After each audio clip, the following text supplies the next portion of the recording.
pelepasan bulan terbanyak tukik mungkin di Indonesia karena jumlahnya sangat banyak. Sepanjang masa kita melakukan kegiatan ini belum pernah kita melepas tukik yang sebanyak 20.000. Berarti kita melepas 4 kali pelepasan. Kemarin sudah 5.000, 5.000 dan 5.000. Hari besok kemungkinan kita bisa melepas 5.000. Jadi jumlahnya sekitar 20.000.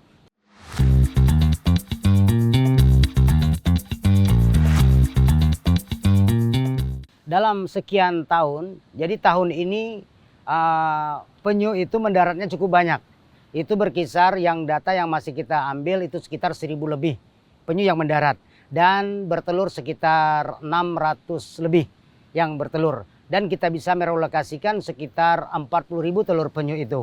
Dan kemudian dia menetas yang hari ini jumlah yang kita hitung sekitar 20.000 yang udah kita tampung dan kita lepas dan kita tampung itu sekitar 20.000 lebih. Jadi mungkin insya Allah besok kita melepas 5.000 dan tuntaslah 20.000 itu.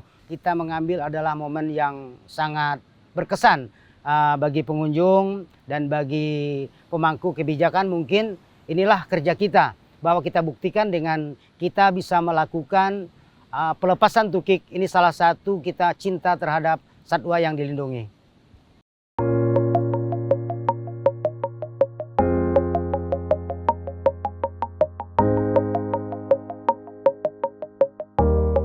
Bagian dari yang melatar belakangi kita memang salah satunya adalah aturan atau undang-undang yang diberlakukan. Tetapi juga kami selaku masyarakat lokal tentunya cinta terhadap salah satu satwa.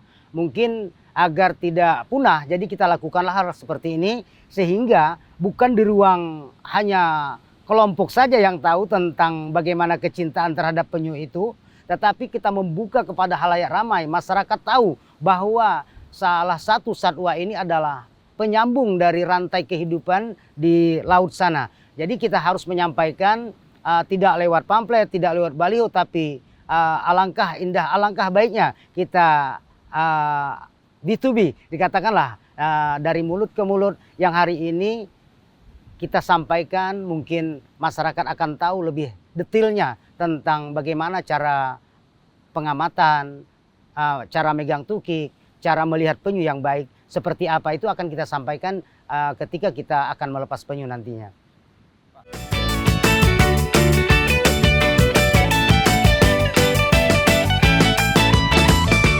Ya, ini kan merupakan daerah pelepasan tukik terbesar, terbanyak di Indonesia. 20.000 ya gitu. Tapi bertahap gitu loh, dalam 1 tahun berapa kali gitu. Ini yang membedakan dengan daerah-daerah lain. Mungkin kalau yang pernah kita baca nih, di Bali pernah nih melaksanakan rekor muri pelepasan tukik 15.000 kalau nggak salah ya.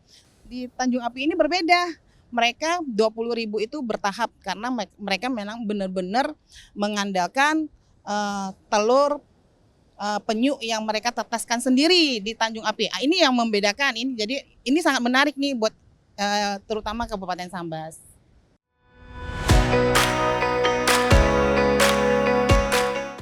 Jejak digitalnya boleh kita lihat, kita bisa lebih ngalahin Bali, Pak. Jadi Bali 15.000 tidak terdeteksi di jejak digital. Kalau Paloh alhamdulillah bisa, Pak. Kemarin di tanggal 26 5.000, tanggal 2 November, tanggal 9 dan terakhir hari ini tanggal 15. Dan alhamdulillah capaian itu bisa kita capai berkat teman-teman Pokmaswas di lapangan. Mereka juga memang sudah profesional, Pak. Udah belasan tahun, Pak. Dan mudah-mudahan ada progres ke depan untuk Pokmaswas sehingga Pokmaswas tidak mati di tengah jalan.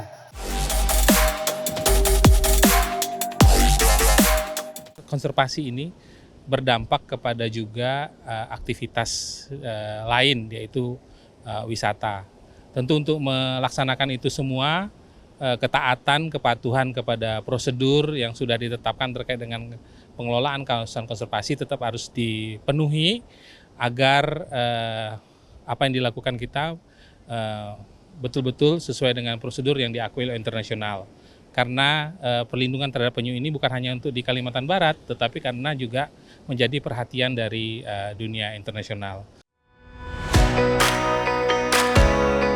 Ini memang sangat penting karena tuki ini, penyu ini kan sangat termasuk binatang langka dan ini dilindungi. Mudah-mudahan ini kita berharap bisa berkembang, walaupun memang dari yang dilepaskan itu ya syukur-syukur 40% bisa bertahan dan bisa bertelur kembali. Ya kita berharap 40% lah. Dengan kegiatan yang dilakukan oleh kawan-kawan ini bisa berkesinambungan.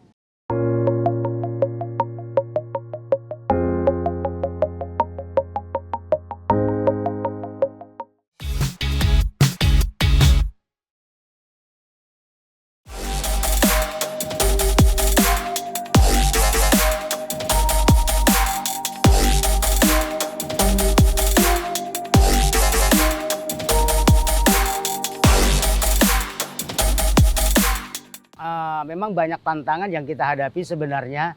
Ini merupakan juga sebagai yang pertama kalinya hal seperti ini. Jadi dalam rangka kita untuk merelokasi itu dengan jumlah penyu yang sangat banyak, memang kewalahan. Tapi kita akan coba dan terus coba. Nyatanya kita berhasil. Langkah kita yang pertama adalah kita merelokasi ke area yang pernah kita buat, yaitu semacam katakanlah penangkaran untuk relokasi telur itu. Kemudian juga kita di area pantai terbuka, di mana pantai ini yang memang kebiasaan penyu itu mendarat dan bertelur di situ. Itu kita lakukan seperti itu. Dan alhamdulillah proses penetasannya juga artinya tidak terlalu rendah, bahkan dikatakan normal. Karena apa? Kalau kita melihat daya tetas yang secara alami kita melihat itu sekitar 80% juga menetasnya. Tetapi kalau kita relokasi 80%, di bawah itu pun sedikit yang mencapai kurang dari 80% itu. Artinya kita juga berhasil. Dan juga tahun ini luar biasa penyu mendarat. Ya, saya katakan luar biasa karena zona yang kita lakukan ini hanya 4 km, itu capaiannya sudah 1000 lebih penyu yang mendarat. Bahkan inilah yang membuat menarik bagi kami untuk melakukan pelepasan tukik bulan pelepasan terbanyak tukik itu.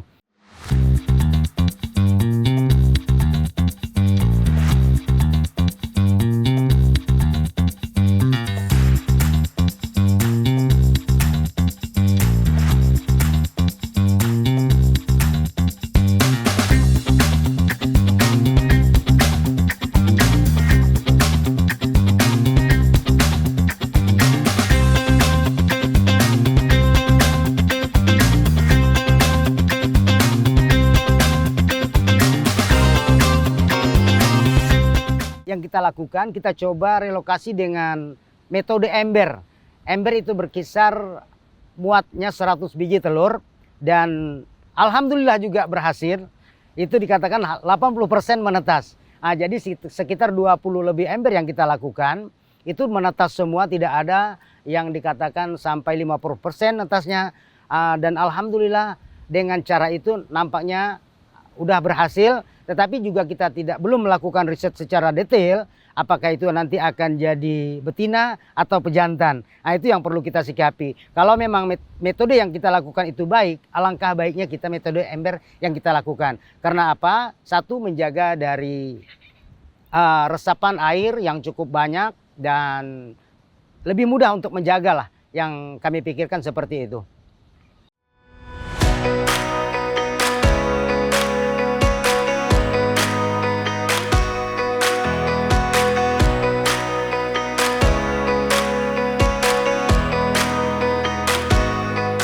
Kalau untuk keanggotaan itu alhamdulillah, jadi saya katakan seperti itu karena setiap tim itu punya tanggung jawab masing-masing untuk melakukan relokasi telur itu. Jadi atas dukungan teman-teman juga di lapangan memang kegiatan yang sangat sebenarnya pertarungan yang sangat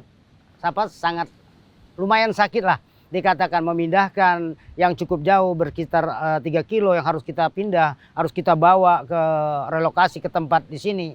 Dan kemudian setelah itu kita pendam lagi dengan cara-cara yang kita lakukan yang beberapa tahun yang pernah. Artinya selama pendidikan itulah yang kita lakukan. Tapi keuletan teman-teman di lapangan cukup saya respon sekali karena walaupun tidak dibayar dengan kegiatan yang dilakukan ini, usaha kita membuka ruang kepada masyarakat agar masyarakat bisa menerima dengan adanya kegiatan seperti ini. Ruang ini yang akan kami buka untuk melakukan kegiatan wisata sehingga mereka datang dan masuk untuk bisa berbayar untuk tiket masuk di lokasi kita. Ini yang harus kita lakukan, dan juga ini kita akan bekerja sama dengan stakeholder atau pemerintah terkait untuk melakukan hal-hal seperti ini.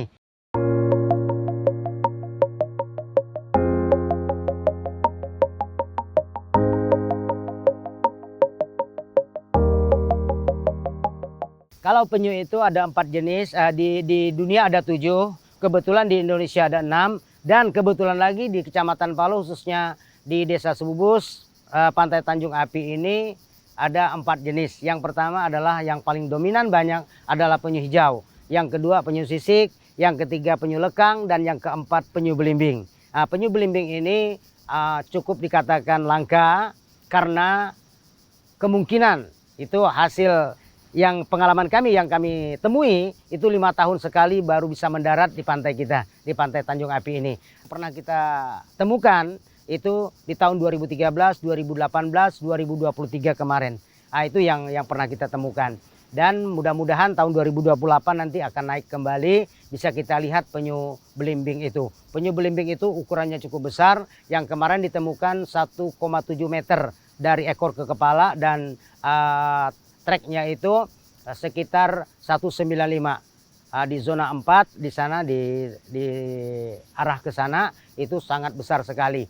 Jadi langkah kita untuk melakukan pelepasan itu tentunya ada standar operasional, prosedur di mana tukik itu kita harus pegang dengan cara yang kehati-hatian. Artinya ada tempat yang harus kita buat dan kita lepas dengan cara yang memang bagaimana penyu itu turun. Tidak kita lempar dan tidak kita tekan, itu ada cara yang secara khusus.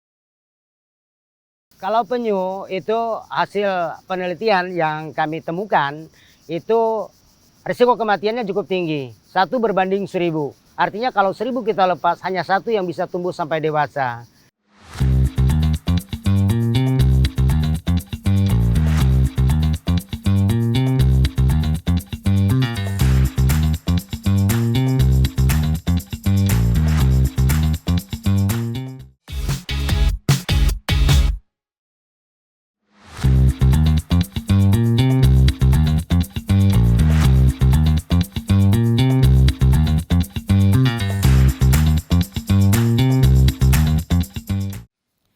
Untuk SOP-nya tentunya yang kita lakukan harusnya memang harus bertahap. Karena kita tidak bisa untuk melepas sekaligus di 17.000 itu. Karena penyu mendarat itu tidak sekaligus. Artinya ada beberapa ekor yang kita pindah, sekian puluh ekor. Artinya dengan pemindahan itulah, dengan yang netas itulah yang harus kita pindah. Karena penyu itu menetas harus kita lepas di usia di bawah katakanlah 10 sampai 7 hari itu harus kita lepas. Itu yang standarnya. Jadi kalau kita melepas sekaligus, mungkin itu banyak menyalahi aturan. Satu, resikonya akan mengalami kematian. Karena suku cadang makanan atau cadangan makanan yang ada di tukik itu hanya bertahan sampai dia bisa mencari makanan sendiri. Artinya mungkin 7 sampai 10 hari itu di dalam tubuh tukik itu sendiri.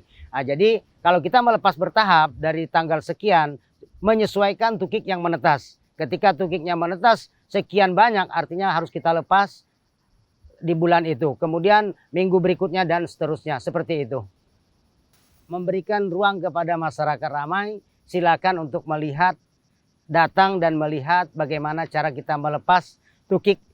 Intinya seperti itu, memberikan penjelasan, pencerahan kepada masyarakat, katakanlah edukasi, sehingga penyu atau tukik ini kita lepas seperti apa dan nanti akan berkembang biaknya seperti apa dan akan kembalinya seperti apa. Memberitahu kepada mereka yang datang, penyu itu tidak hanya 1 jenis di Kecamatan Paloh, khususnya di Tanjung Api, itu ada 4 jenis. 4 jenis ini kita jangan sampai punah, jadi bagaimana kita mensosialisasikan kepada masyarakat, karena masyarakat juga tentunya butuh pembicaraan langsung terhadap pengelola di lapangan, tidak mereka melihat buku, tidak mereka mendengar, tetapi mereka secara langsung melihat penyu dan melihat tukik itu dan mendengar dari anggota yang ada di lapangan, sehingga mereka tahu persis bagaimana cara menangani penyu yang sebenar-benarnya, seperti itu.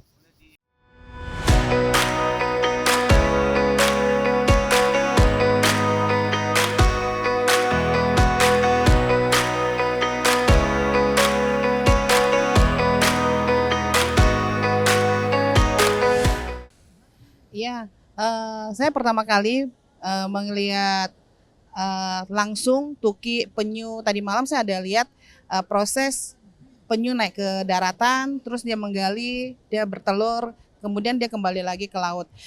Tanjung Api ini oke banget ya kalau dijadikan tujuan wisata yang memberikan edukasi kepada masyarakat pentingnya ya kita melestarikan penyu. Penyu ini kan salah satu spesies kunci ya untuk ekosistem laut, untuk menjaga alga, unsur haranya di laut gitu kan. Jadi apresiasi sih buat Pokdarwis Tanjung Api ya. Saya bersama teman-teman magang di Pantai Tanjung Api ini selama 1 bulan. Di sini kami banyak belajar tentang penyu, terutama tentang keberlanjutan atau ekosistem penyu. Yang pertama kami itu pelepasan tukik agar penyu itu tetap berkelanjutan. Selain itu kegiatan yang menarik lainnya seperti monitoring penyu.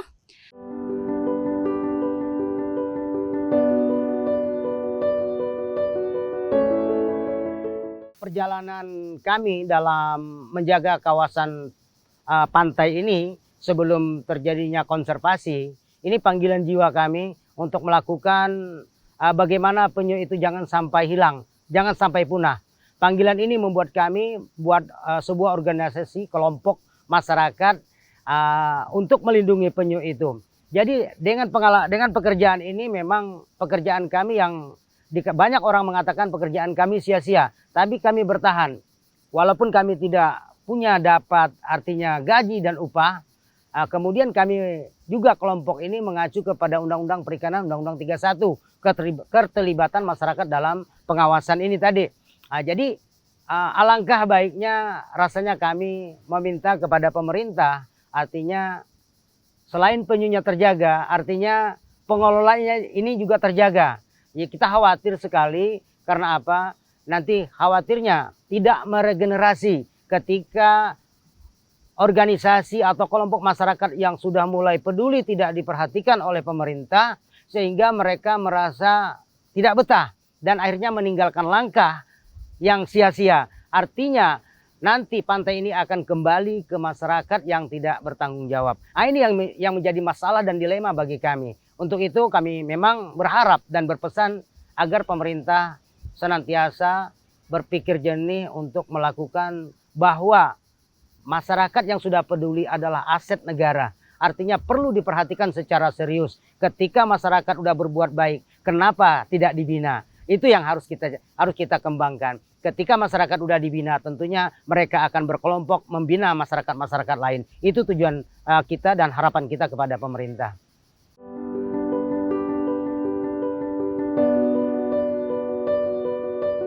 Karena ini adalah bagian dari pengawasan berbasis partisipasi masyarakat. Artinya memang ini berangkat dari kepedulian dari masyarakat dan kami mengapresiasi dalam bentuk penetapan kelompok ini menjadi kelompok pengawasan masyarakat. Tentu intervensi dari pemerintah sudah dijalankan, memberikan pelatihan-pelatihan, kemudian bantuan-bantuan sarana prasarana, dan juga kita mendorong rekan-rekan yang NGO ataupun yayasan yang peduli terkait dengan konservasi penyu bisa hadir di tempat ini untuk memberikan edukasi pendampingan kepada rekan-rekan yang ada di sini untuk terus menguatkan kelembagaannya, juga motivasi dan peningkatan kapasitas teman-teman yang ada di sini. Karena dimaklumi, karena ada aktivitas pekerjaan dan sebagainya, jadi tenaga yang datang di sini mungkin ada yang bekerja di tempat lain, kemudian ada juga yang tertarik untuk melakukan aktivitas ini, tentu perlu peningkatan kapasitas secara terus-menerus.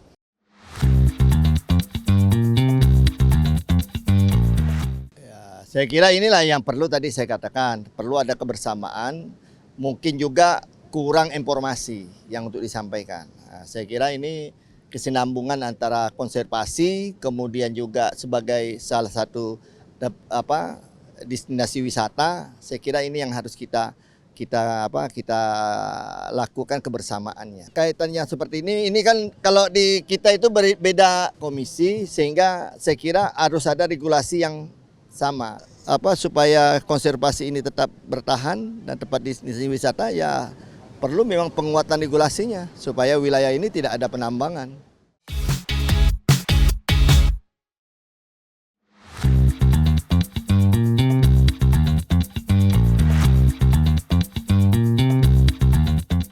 Support yang kami dapat, artinya kami ada salah satu anggota dewan memberikan motivasi, selain motivasi yang berupa dana untuk operasional teman-teman di lapangan, sehingga teman-teman merasa kegiatan ini tidak sia-sia dilakukan dengan bantuan beliau, sehingga kegiatan ini bisa terlaksana dengan baik. Tentunya juga kami tidak bisa bekerja sendiri, tentunya ada pihak-pihak lain selain dari menyumbang dari dana dan semangat, tentunya memberikan regulasi yang bisa kami lakukan. Ini juga salah satu bentuk dukungan, dan kepada pemerintah juga kami ucapkan terima kasih, mungkin sudah juga banyak membantu kita dalam hal penjelasan tentang aturan segala macam. Ini yang kami sangat banggakan, dan juga kepada salah satu juga rekan kita dokter hewan itu juga memberikan motivasi kepada kami agar senantiasa melakukan yang sesuai standar yang ada di sini. Tetapi hal-hal ini juga kita laksanakan demi kebaikan, sehingga penyu itu tidak mati, tidak punah, dan artinya tidak salah langkah kita untuk melakukan pengembangbiakan dari satwa itu sendiri.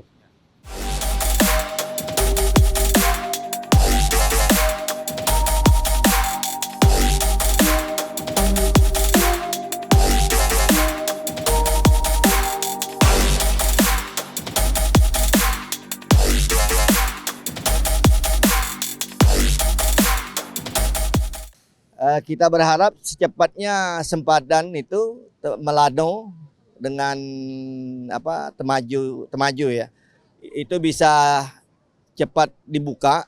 Saya kira tentu ini dengan hamparan pasir yang cukup panjang, saya yakin ini satu saat akan menjadi destinasi wisata yang cukup punya nama di kancah nasional maupun internasional. Tinggal bagaimana stakeholder yang ada, pemerintah, masyarakat, kita semua bersama untuk menghidupkan wisata di sini. Umpamanya infrastruktur. Sekarang yang kesulitan di sini mungkin ini harus juga menjadi tanggung jawab pemerintah pusat, bagaimana supaya satelit ya. Karena sekarang kita untuk berkomunikasi lewat HP ini sini tidak punya sinyal. Nah, ini saya kira satu tantangan. Yang kedua, listrik. Katanya daerah ini, desa ini masih belum punya listrik. Dan Pak Gulam Sarum ini wakil dari kita Kalimantan Barat yang membidangi listrik, energi ya di Komisi 12. Tentu dengan kehadiran Pak Gulam di sini sebagai anggota DPR RI juga bisa berbicara kepada pemerintah pusat dalam rangka untuk mempercepat terhadap kemajuan di wilayah wisata yang cukup punya potensi yang cukup besar nih.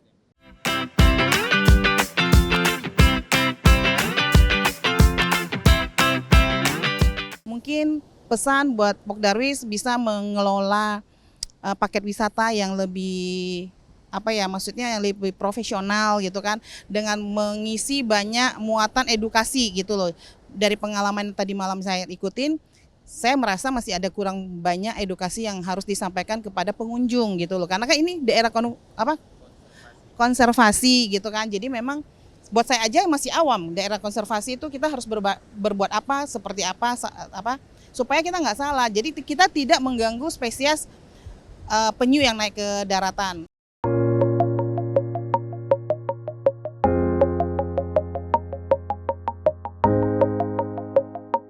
semua anak bangsa ini. Kita berharap supaya tidak lagi tinggal nama. 10 tahun, 20 tahun yang akan datang, dulu ada penyu katanya. Tentu kita berharap 10-20 tahun yang akan datang, kalau sekarang pamannya ada populasinya 10.000, 10-20 tahun yang akan datang bisa berlipat menjadi 40-50 ribu.